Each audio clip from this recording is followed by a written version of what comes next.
Si vous êtes de passage près du Panthéon, vous pourrez sûrement admirer la façade de l'église Saint-Étienne-du-Mont qui a été érigée entre 1610 et 1622.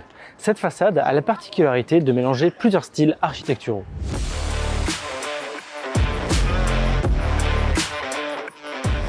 Alors 12 ans pour construire une façade, ça peut paraître très long et en même temps c'est aussi à l'image de la construction de cette église, comme le montre cette plaque qui indique que la construction de l'église a démarré sous François Ier et s'est terminée sous Louis XIII, ce qui laisse quand même un tout petit peu de temps.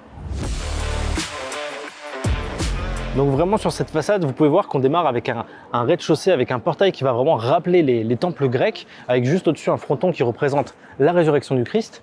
Juste au-dessus, vous aurez encore la rosace avec un second fronton plus curviligne qui va un peu plus rappeler le style de l'architecture romaine, et à côté desquels vous aurez des pinacles de style gothique. Donc vraiment une espèce de bon cocktail de styles architecturaux qui sont venus se mélanger sur cette façade et c'est passionnant à regarder.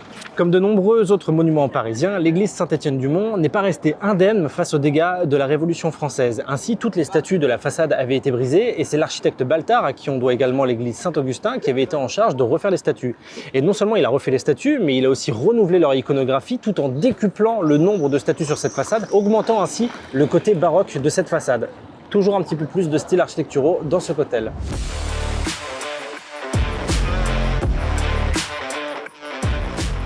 En vous approchant un peu de ces statues, vous pourrez voir celle de Sainte Geneviève qui est juste derrière moi. Sainte Geneviève qui est la sainte patronne de Paris et dont les reliques sont à l'intérieur de l'église Saint-Étienne-du-Mont, à défaut d'être à l'intérieur du Panthéon qui était à l'origine pensé pour devenir l'église Sainte-Geneviève et accueillir ses reliques.